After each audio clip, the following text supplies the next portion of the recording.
আসসালামু আলাইকুম। আশা করি সবাই ভালো আছো। আজকে দেখতে পাইতেছো এখানে কি লিখছি, তড়িৎ বিশ্লেষণ। তো আমরা আজকে তড়িৎ বিশ্লেষণ নিয়ে আলোচনা করব। তড়িৎ বিশ্লেষণের আমাদের আলোচনা করার জন্যই প্রথমে যে জিনিসটা লাগবে সেটা হচ্ছে একটা তড়িৎ বিশ্লেষণ কোষ লাগবে। এখন এই তড়িৎ বিশ্লেষণ কোষের বিভিন্ন পার্টগুলোর কথা যদি একটু বলার চেষ্টা করি, তো এই তড়িৎ বিশ্লেষণ কোষে আমরা কি করি যে একটা তরল নিই। এই তরলটার নাম হচ্ছে তড়িৎ বিশ্লেষ্য বা ইলেকট্রোলাইট। এই তরলের মধ্যে আমরা হচ্ছে দুইটা তড়িৎদ্বার ডুবাই দিই। এই দুইটা তড়িৎদ্বার আবার আমরা হচ্ছে একটা ব্যাটারির মাধ্যমে তার দিয়ে সংযুক্ত করে দিই। তো ব্যাটারির পজিটিভ প্রান্তর সাথে যেই তড়িৎদ্বারটা যুক্ত থাকে সেটাকে আমরা বলি হচ্ছে অ্যানোড, আর ব্যাটারির নেগেটিভ প্রান্তর সাথে যে তড়িৎদ্বার যুক্ত থাকে সেটাকে আমরা বলি হচ্ছে ক্যাথোড। আচ্ছা, তাহলে আমরা এই তড়িৎ বিশ্লেষণ কোষের মধ্যে আমরা ধরো এই তরল হিসেবে নিলাম হচ্ছে প্রথমের দিকে গলিত সোডিয়াম ক্লোরাইড।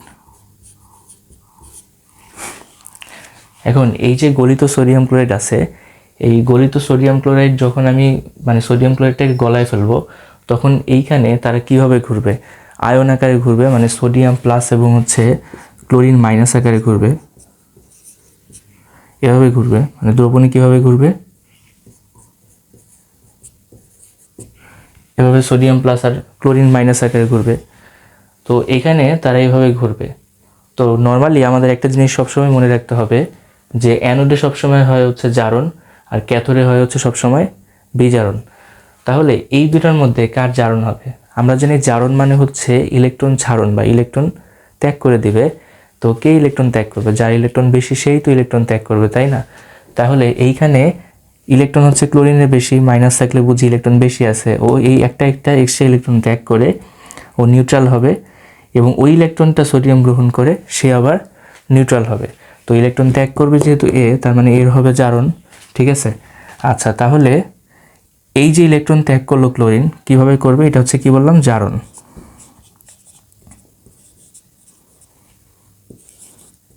ক্লোরিন ইলেকট্রন ত্যাগ করে হয়ে গেল হচ্ছে Cl2।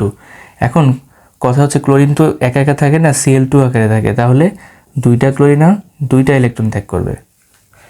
এই যে ক্লোরিন আয়ন ইলেকট্রন ত্যাগ করলো, ইলেকট্রনটা কোথায় দিবে? ইলেকট্রনটা দিবে অ্যানোডে। কারণ কি? এটা জারণ হয়েছে। আমরা যে জারণ কোথায় হয়? অ্যানোডে হয়। যেহেতু জারণ অ্যানোডে হয়, এই জন্য হচ্ছে ক্লোরিনের ত্যাগকৃত ইলেকট্রনটা কোথায় দিবে? অ্যানোডে দিবে। আর যেহেতু ক্লোরিনের ইলেকট্রন অ্যানোডে যায়, এই জন্য এটার নাম হচ্ছে অ্যানায়ন। যেহেতু অ্যানোডে যায়, এটার নাম কি? অ্যানায়ন। এই যে ইলেকট্রনটা, এটা এই তারের মাধ্যমে এসে ক্যাথোডে চলে আসলো। ক্যাথোডে আসার পরে এখন ইলেকট্রন নিড কার? সোডিয়ামের। সেটা নেয়ার জন্য সোডিয়াম ক্যাথোডে যাবে। যেহেতু সোডিয়াম ক্যাথোডে যায়, এই জন্য সোডিয়াম এটাকে বলা হচ্ছে ক্যাটায়ন, যেহেতু ক্যাথোডে যাচ্ছে। তো যেহেতু ইলেকট্রন গ্রহণ করতেছে সোডিয়াম, এখন কি হবে? বিজারণ হবে।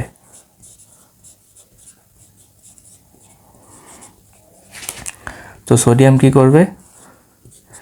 একটা ইলেকট্রন গ্রহণ করে সোডিয়াম ধাতুতে পরিণত হতে থাকবে। আচ্ছা, তাহলে এবার আমরা হচ্ছে সোডিয়াম ক্লোরাইড অ্যাকুয়াস কনসেন্ট্রেটেড দ্রবণ নিছি। এর আগে তখন নিছিলাম হচ্ছে গলিত সোডিয়াম ক্লোরাইড, যেখানে সোডিয়াম আয়ন এবং ক্লোরিন আয়ন বাদে আর কোনো আয়ন ছিল না। কিন্তু এইখানে যখন আমি অ্যাকুয়াস কনসেন্ট্রেটেড নিছি, তার মানে আমি পানির মধ্যে হচ্ছে সোডিয়াম ক্লোরাইডকে গলিয়েছি। তো যেহেতু আমি পানির মধ্যে আছে সোডিয়াম ক্লোরাইড, তার মানে শুধু সোডিয়াম আয়ন, শুধু ক্লোরিন আয়নই নাই এখানে। কি পানির ওই যে দুইটা আয়ন, ওই দুইটাও আছে। কি আছে? হাইড্রোজেন আয়ন আর হচ্ছে হাইড্রোক্সিল আয়ন। পানির এই দুইটা আয়নও আছে। তার মানে এখানে চারটা আয়ন আছে, দুই ধরনের চারটা আয়ন আছে। এখন কথা হচ্ছে এই যে কনসেন্ট্রেটেড কথাটা বলছি, তো সোডিয়াম ক্লোরাইড অ্যাকুয়াস কনসেন্ট্রেটেড মানে হচ্ছে ওই দ্রবণের মধ্যে সোডিয়াম ক্লোরাইডের পরিমাণ অনেক বেশি। তো সোডিয়াম ক্লোরাইডের পরিমাণ অনেক বেশি, এটা মনে রাখতে হবে। ঠিক আছে? আচ্ছা, তাহলে আমাদের যে ওই যে অ্যানোড আর ক্যাথোড, এরা হচ্ছে পজিটিভের মধ্যে যে কোনো একটাকে নেয় অ্যানোড, আর নেগেটিভের মধ্যে যে কোনো একটাকে নেবে। কখনো দুইটা একসাথে যাবে না। তো কে আগে যাবে সেইটা আইডেন্টিফাই করার জন্য আমি এখানে তিনটা জিনিস লিখছি। তো ফার্স্টে যদি কথা বলি, আমরা ক্যাটায়নের ক্ষেত্রে কে আগে চার্জ মুক্ত হবে বা নিউট্রাল হবে চার্জ ছেড়ে দিয়ে, মানে চার্জ গ্রহণ করে নিউট্রাল হবে। তো সেই ক্ষেত্রে দেখো সিরিজে তার অবস্থান, এটা ক্যাটায়নের ক্ষেত্রে। সিরিজ কোনটা? এই যে আমাদের সক্রিয়তা সিরিজ, এটা হচ্ছে ধাতুর সক্রিয়তা সিরিজ, যেখানে দেখো যেটা হচ্ছে সবচেয়ে উপরে ধাতু সেটা হচ্ছে সবচেয়ে বেশি সক্রিয় ধাতু, যেটা হচ্ছে সবচেয়ে নিচের ধাতু সেটা হচ্ছে কম সক্রিয় ধাতু। কিন্তু ধাতুর আয়ন হিসাবে, এটা যখন আয়ন হিসাবে থাকে তখন যেই ধাতুর আয়ন সবচেয়ে নিচে সেটা হচ্ছে আগে চার্জ মুক্ত হবে, মানে হচ্ছে নিউট্রাল হবে। যে হচ্ছে কি ধাতুর আয়ন হিসাবে যে সবচেয়ে নিচে সে আগে চার্জ মুক্ত হবে। তো এইখানে এই দুটার মধ্যে কে আগে চার্জ মুক্ত হবে এটা কিন্তু দেখলেই বুঝবো। দেখো এখানে আমাদের সোডিয়াম যদি এটা প্লাস হয়, এখানে হাইড্রোজেন প্লাস হয়, মানে ধাতুর আয়ন হিসাবে কে সবচেয়ে নিচে আছে? হাইড্রোজেন নিচে আছে সোডিয়ামের থেকে, তার মানে হাইড্রোজেন আগে চার্জ মুক্ত হবে। তাহলে এখানে কে আগে চার্জ মুক্ত হবে? হাইড্রোজেন আগে চার্জ মুক্ত হবে। আচ্ছা, এটা গেল ক্যাটায়নের। এবার অ্যানায়নের ক্ষেত্রে যদি বলি যে ক্লোরিন আয়ন আর হাইড্রোক্সিল আয়ন কে আগে চার্জ মুক্ত হবে, তো অ্যানায়নের ক্ষেত্রে আমি লিখছি দেখো ঘনমাত্রা এখানে ইম্পর্টেন্ট। অ্যানায়নের ক্ষেত্রে ঘনমাত্রা ইম্পর্টেন্ট, মানে হচ্ছে যে আমি যদি এখানে ক্লোরিন আয়ন নেই এবং হচ্ছে হাইড্রোক্সিল আয়ন নেই, এর মধ্যে দুইটাই দ্রবণের মধ্যে আছে, তো এই দুইটা দ্রবণের মধ্যে এখানে কোনটার ঘনমাত্রা বেশি? যেটার ঘনমাত্রা বেশি সেটা আগে চার্জ মুক্ত হবে।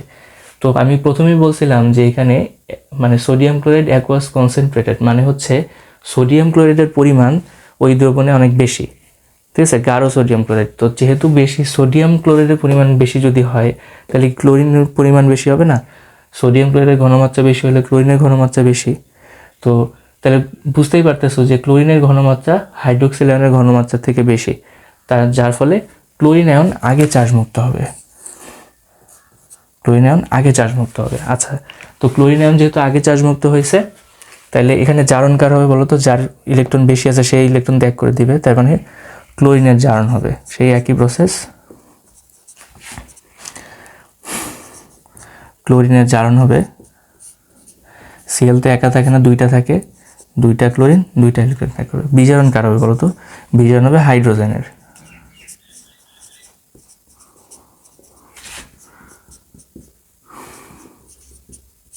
হাইড্রোজেনও একা থাকে না, দুইটা থাকে, দুইটা হাইড্রোজেন দুইটা ইলেকট্রন গ্রহণ করবে। এটা হচ্ছে জারণ বিজারণ প্রক্রিয়া। এখন এইখানে আরেকটা কথা বলে রাখা ভালো সহজে মনে রাখার জন্য, যদি আমরা দেখি যে আমাদের দ্রবণে একাধিক নেগেটিভ আয়ন আছে বা হচ্ছে অ্যানায়ন আছে, তো সেই ক্ষেত্রে আমাকে একটা জিনিস মনে রাখতে হবে, যদি আমরা কোনোভাবে দেখি যে দুইটা আয়নের মধ্যে একটা হচ্ছে হ্যালাইট, এই যে হ্যালাইট দেখো ক্লোরিন ব্রোমিন আয়োডিন, এই যে তিনটা, তো এই হ্যালাইট যদি থাকে তার মানে সবসময় মনে রাখবে, এটা থাম্ব রুল, যে হ্যালাইট সবসময় আগে চার্জ মুক্ত হবে। যদি দুইটা অ্যানায়ন দেওয়া থাকে, ওই দুইটার মধ্যে একটা যদি হ্যালাইট হয় তাহলে ওইটা যাবে না, ওইটা আগে চার্জ মুক্ত হবে না, হ্যালাইটটা সবসময় আগে চার্জ মুক্ত হবে। এটা হচ্ছে সহজে মনে রাখার সিস্টেম। আচ্ছা, এইবার আমরা যদি আরেকটু দেখি যে এইবার আমরা কী নিছি দেখো, এবার আমরা কী নিছি দেখো সোডিয়াম ক্লোরাইড ডাইলুটেড। তো ডাইলুটেড কথাটা মানে হচ্ছে যে দ্রবণটা আমরা একটু আগে বানাইছিলাম, এইখানে এই দ্রবণে সোডিয়াম ক্লোরাইডের পরিমাণ কম, এই জন্য এটা মানে লঘু সোডিয়াম ক্লোরাইড। ডাইলুটেড মানে লঘু সোডিয়াম ক্লোরাইড। তাহলে এখন এখানেও কি আমি যেহেতু অ্যাকুয়াস কনসেন্ট্রেটেড, গলিত না, অ্যাকুয়াস কনসেন্ট্রেটেড, তার মানে হচ্ছে এখানে চারটা আয়ন পাবো, এখানে সেম সোডিয়াম আর ক্লোরিন তো পাবোই, আর ওই যে পানির মধ্যে যেহেতু ডুবাইছে পানিরও আয়ন আছে দুইটা, সেটাও পাবো। এখন কথা হচ্ছে ক্যাটায়নের মধ্যে কি আগে চার্জ মুক্ত হবে? আমরা জানি যে হাইড্রোজেন আয়ন আগে চার্জ মুক্ত হবে, এই মাত্র বললাম। এখন এইখানে কথা হচ্ছে যে ঋণাত্মক আয়ন নেই, এইটার উপরে ডিপেন্ড করে, কারণ আমি যখন ডাইলুটেড করে ফেলতেছি তখন সোডিয়াম ক্লোরাইডের ঘনমাত্রা ওই দ্রবণে কী হয়েছে? কমে গেছে। তো যেহেতু কমে গেছে, সোডিয়াম ক্লোরাইডের ঘনমাত্রা যেহেতু কমছে, তার মানে কার ঘনমাত্রাও কমছে? ক্লোরিন আয়নের ঘনমাত্রা কমছে। তো ক্লোরিন আয়নের ঘনমাত্রা কমছে কার সাপেক্ষে? এইটার সাপেক্ষে, তার মানে এইটার ঘনমাত্রা এখন বেশি। তো আমি বলছি যে অ্যানায়নের ক্ষেত্রে সবসময় ঘনমাত্রা আমাদের হচ্ছে মাথায় থাকবে সবসময়, মানে আগে প্রেফারেবল। তো যেহেতু এর ঘনমাত্রা এর থেকে এর ঘনমাত্রা বেশি, তার মানে এ আগে চার্জ মুক্ত হবে, ঠিক আছে। তো এর ক্ষেত্রে একটু ডিফারেন্ট হলো। তো জারণ হবে কার? অবশ্যই এটার, যে ইলেকট্রন ত্যাগ করে দিবে। তো এটার জারণটা একটু ডিফারেন্ট, যে চারটা হাইড্রোক্সিল আয়ন চারটা ইলেকট্রন ত্যাগ করবে, দুইটা পানি তৈরি করবে, একটা অক্সিজেন তৈরি করবে, এটা জারণ। আর বিজারণ কার হবে? অবশ্যই হাইড্রোজেন আয়নের। কীভাবে হবে? হাইড্রোজেন আয়ন ইলেকট্রন গ্রহণ করবে, হাইড্রোজেন তো একা থাকে না, দুইটা থাকে। এইবার আমরা একটু টেস্ট করে দেখি যে আমাদের মানে যেই জিনিসটা শিখলাম ওটা কীরকম মনে আছে। তো ফার্স্টে আমি একটা সল্ট নিলাম, যেটাকে আমি হচ্ছে তড়িৎ বিশ্লেষণ রূপে নিছি, যেটা হচ্ছে লেড ক্লোরাইড। এখন লেড ক্লোরাইডের মধ্যে এই দুইটা আয়ন আমি যখন দ্রবণে দিব তখন দুইটা আলাদা হয়ে যাবে। তো কে ক্যাথোডে যাবে, কে অ্যানোডে যাবে, তো সেটা আমরা বের করার জন্য আমরা কী করবো বলো তো? সেটা বের করার জন্য আমরা ফার্স্টে দেখবো যে লেড ক্লোরাইড, এখানে লেড ক্লোরাইড কি, লেড আলাদা, ক্লোরিন আলাদা। তো আমি যদি ফার্স্টে ক্যাটায়নের কথা বলি, ক্যাটায়ন এখানে কিন্তু পানির মধ্যে দ্রবীভূত আছে, তার মানে এখানে হাইড্রোজেন আয়ন আর হাইড্রোক্সিল আয়নও আছে। তো এই জন্য কী করা যায়, তো এই দুইটার মধ্যে আমাদের ক্যাটায়নের মধ্যে কে আগে যাবে? দেখো আমাদের এই যে লেড, তো এই যে লেড আছে, লেড আর হচ্ছে হাইড্রোজেন।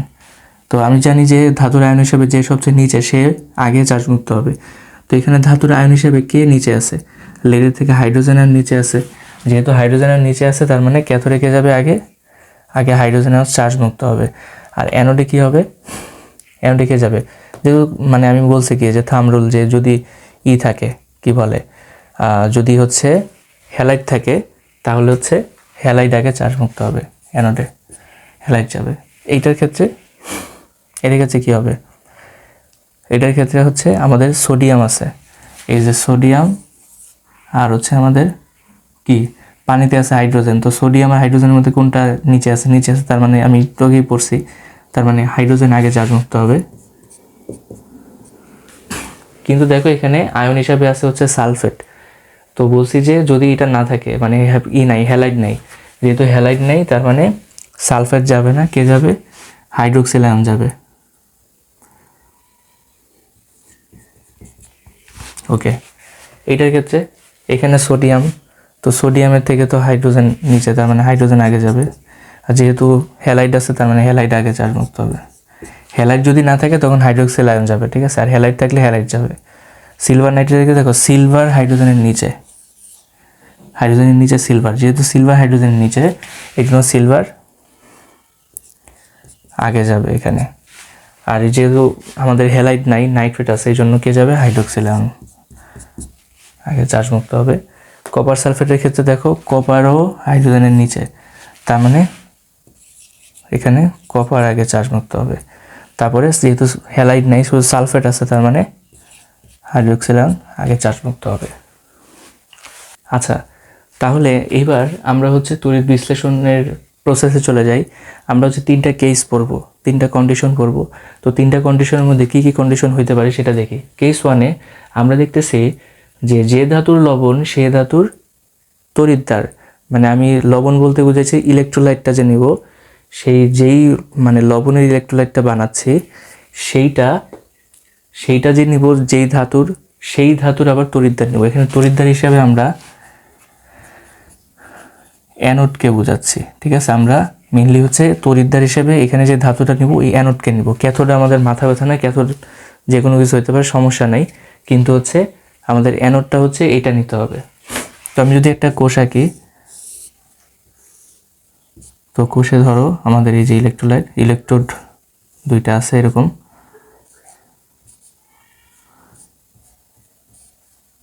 প্লাস মাইনাস, প্লাস প্রান্ত হচ্ছে অ্যানোড, নেগেটিভ প্রান্ত ক্যাথোড আমরা জানি।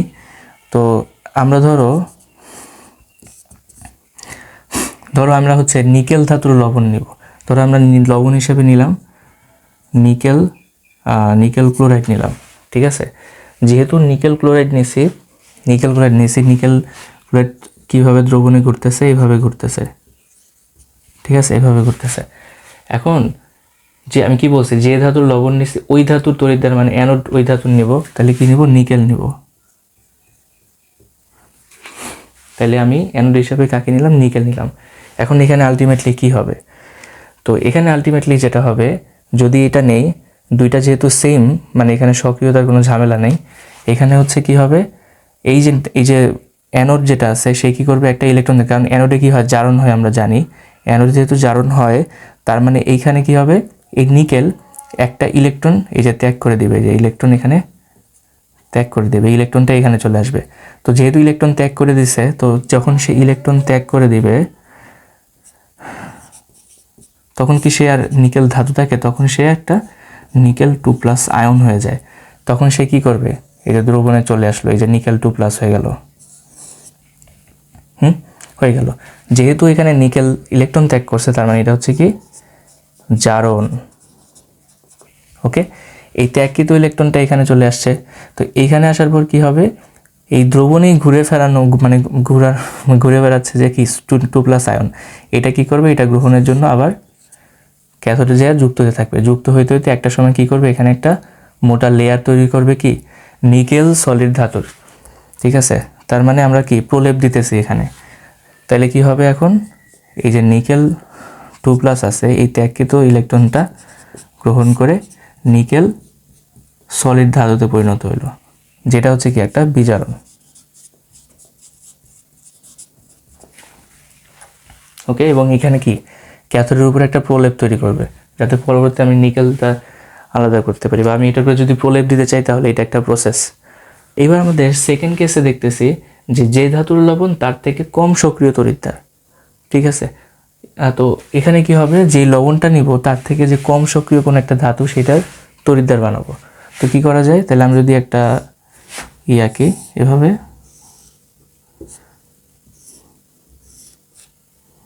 তো আমাদের এই যে ইলেকট্রোড দুইটা আছে এখানে, তার দিয়ে এভাবে যুক্ত আছে। এটা হচ্ছে প্লাস, এটা মাইনাস, এটা হচ্ছে অ্যানোড, এটা হচ্ছে ক্যাথোড।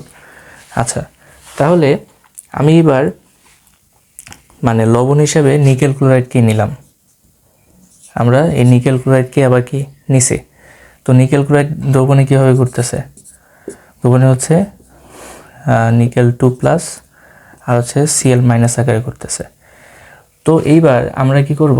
নিকেলের থেকে কি করব? তার থেকে কম সক্রিয় ধাতু নিব। তো নিকেলের থেকে কম সক্রিয় ধাতু কি হতে পারে? তো আমরা যত নিচে যাব কি তত কম সক্রিয় ধাতু, আমরা প্লাটিনাম নিলাম। ঠিক আছে, প্লাটিনাম নিলাম, এখানে প্লাটিনাম নিছি অ্যানোড হিসাবে। তো যেহেতু কম সক্রিয় ধাতু, কি হবে? এইখানে যেটা আছে মানে অ্যানোডে যেটা আছে সেটা হচ্ছে কি কম মানে বেশি মানে কম সক্রিয় ধাতু, এটা হচ্ছে সক্রিয় ধাতু। এই জন্য কী করবে? ওই আগের বারের মতো ইলেকট্রন ত্যাগ করবে না, মানে ইলেকট্রন ত্যাগ করে দ্রবণে আসবে না, সেই রকমই থাকবে। তো এখানে কি হবে? এইখানে আমাদের কি হবে? এই যে যেহেতু আমাদের প্লাটিনাম ইলেকট্রন ত্যাগ করতেছে না, তাহলে কে ইলেকট্রন ত্যাগ করবে তার বদলে? অবশ্যই ক্লোরিনাম ইলেকট্রন ত্যাগ করবে, যেহেতু ওর ইলেকট্রন বেশি আছে। ও যেহেতু করতেছে না, এখন ও করবে। তো ওই ইলেকট্রনটা কোথায় দিবে? এখানে দিবে। তো ইলেকট্রনটা পরবর্তীতে এখান থেকে আবার ক্যাথোডে চলে আসবে। তাহলে কি হবে? Cl-, যেটা কি একটা গ্যাস। ওকে, তো এই যে আমাদের Cl আছে, এটাকে দুইটা। ওকে, এটা কি হলো তাহলে? এটা জারণ। ওকে, তো যেহেতু এখানে ইলেকট্রন এটা ক্লোরিন ত্যাগ করেছে, এই ক্লোরিনটা কি করে? গ্যাস হয়ে গেছে। এটাই যে দ্রবণ থেকে পরবর্তীতে বের হয়ে যেতে থাকে, তখন কি দেখা যায়? তখন হচ্ছে আমরা বুদবুদ দেখতে পাই। ওকে, এই ত্যাগকৃত ইলেকট্রন যখন এখানে চলে যাবে, তখন কি হবে? এই নিকেল সেটা গ্রহণ করার জন্য আবার কি হবে? সে ক্যাথোডে যা যুক্ত হয়ে সে প্রলেপ তৈরি করতে থাকবে। তাহলে কি করবে? এই ত্যাগকৃত ইলেকট্রন দুইটা নিকেল 2+ যে কী করবে? গ্রহণ করবে। গ্রহণ করে কি তৈরি করবে? নিকেল সলিড একটা ধাতু। এটা হচ্ছে কি বিজারণ।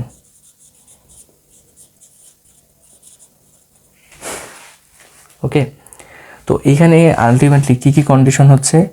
এখানে আমাদের অ্যানোডের কি ক্ষয় হচ্ছে? অ্যানোড কিন্তু এখানে সেম আছে।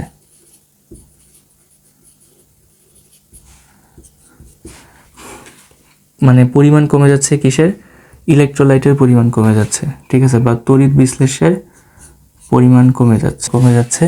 আর হচ্ছে আমাদের ক্যাথোড কি হইতেছে? পুরু হইতেছে, তাই না? ক্যাথোড পুরু হচ্ছে।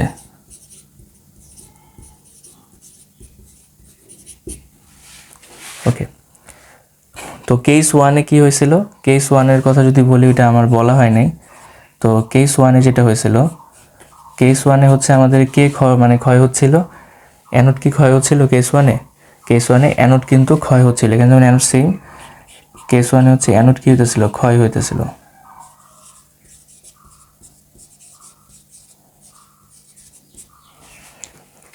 ক্ষয় হচ্ছিল, কিন্তু মানে কেস ওয়ানের ক্ষেত্রে ইলেকট্রোলাইটের পরিমাণ কি ছিল, সেম ছিল, ঠিক আছে।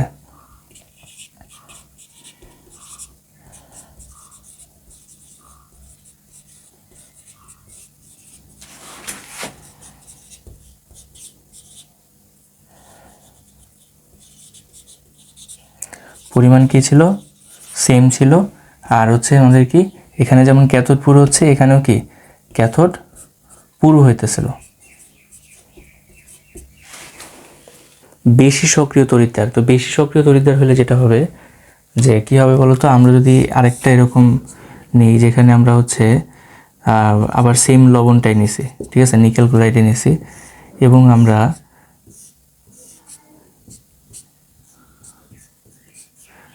তড়িৎদ্বার হিসেবে অ্যানোডে নিছি হচ্ছে ধরো একটা সক্রিয় ধাতু, ধরো নিকেলের থেকে সক্রিয় ধাতু একটা নিই, ধরো অ্যালুমিনিয়াম নিলাম,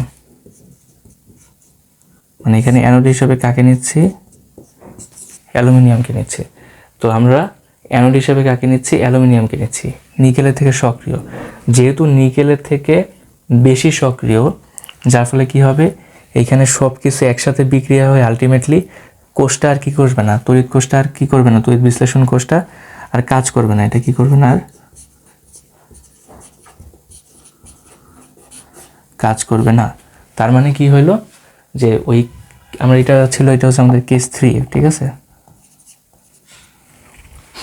তো আলটিমেটলি আমাদের কেস 1 এবং কেস 2 ওই দুটার ক্ষেত্রেই আমাদের তড়িৎ বিশ্লেষণ কোষটা কাজ করবে, বাট কেস 3-র ক্ষেত্রে তড়িৎ বিশ্লেষণ কোষটা কাজ করবে না। তো এই ছিল তড়িৎ বিশ্লেষণ নিয়ে সব কিছু। আর সবাইকে ধন্যবাদ ভিডিও দেখার জন্য। আসসালামু আলাইকুম।